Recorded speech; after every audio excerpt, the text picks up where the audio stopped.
Connaissez-vous le nom des légumes en Wolof? Je parie que non. Bienvenue, c'est Bamba et aujourd'hui nous allons apprendre le nom des légumes en Wolof. Sans plus tarder, nous allons commencer par naturellement la carotte. Carotte, on dit carotte, carotte, carotte. Donc en français, ça va donner une phrase: le lapin consomme beaucoup de carottes. Le lapin consomme beaucoup de carottes. Ñombor dafay jëfandikoo carotte gu bari. Ñombor, ñombor qui veut dire lapin. Ñombor, lapin, le lapin. Dafay jëfandikoo, consomme, dafay jëfandikoo, c'est-à-dire il consomme, il utilise. Donc dans ce sens, il consomme carotte gu bari, beaucoup de carottes. Ensuite nous avons ñambi, ñambi qui veut dire manioc. Ñambi, manioc. Donc un bon riz au poisson est accompagné de manioc. Un bon riz au poisson est accompagné de manioc.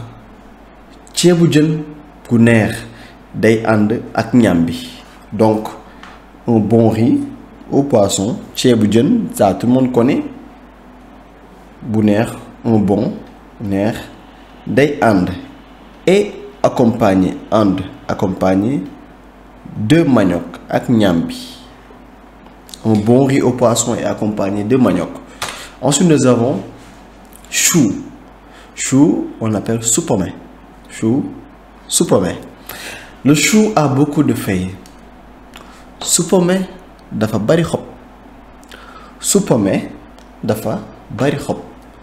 Le chou, soupomé, dafa bari a beaucoup de feuilles. Xob, feuilles.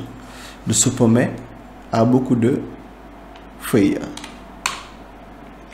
Ensuite nous avons pomme de terre. Pomme de terre, donc on l'appelle pomme de terre. Pomme de terre, pomme de terre. Pomme de terre, pomme de terre.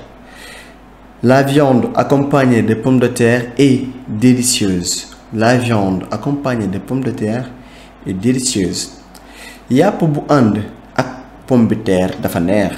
Donc la viande c'est yàpp accompagné bu ànd ak pomme de terre est délicieuse dafa neex. On peut aussi ajouter juste à la fin loolu pour montrer que c'est trop délicieux ou bien c'est trop bon. Ensuite nous avons patas. Patas qui veut dire patate. Patas. La patate et la pomme de terre se ressemblent. La patate et la pomme de terre se ressemblent. Patas ak pomme de terre dañoo niroo. Donc la patate et la pomme de terre se ressemblent. Dañoo, ils se ressemblent. Ensuite nous avons tomate. Tomate pour dire tamate. Tomate, tamate. La tomate fait partie des légumes avec le plus de vertus. Tamate bokk na ci lujum yi gëna am solo. Donc la tomate,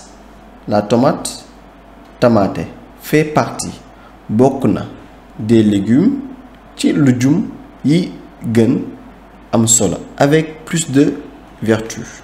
C'est-à-dire les légumes fait partie des légumes les plus importantes.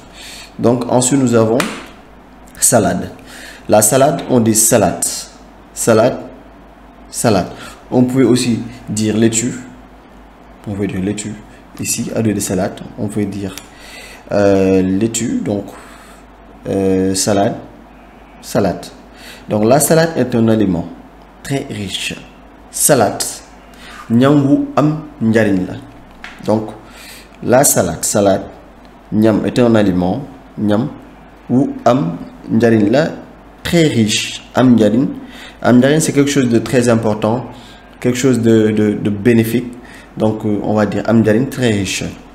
Donc mesdames et messieurs, avant de continuer, je tiens à vous rappeler toujours de visiter nos pages Facebook, Instagram, LinkedIn, TikTok. Vous y trouverez beaucoup plus de vidéos de ce genre et vraiment les contenus sont très intéressants. Donc sans plus tarder, aussi nous allons continuer sur cette lancée, toujours parlant des légumes. Nous avons gombo. Gombo qui veut dire kanja. Gombo, kanja. Écoutez bien la prononciation, kanja. Donc, ma mère cuisine bien la soupe au gombo. Sama yaay dafa mun togg soupe kanja. Sama yaay dafa mun togg soupe kanja. Sama yaay, ma mère, sama yaay, yaay qui veut dire mère, cuisine bien.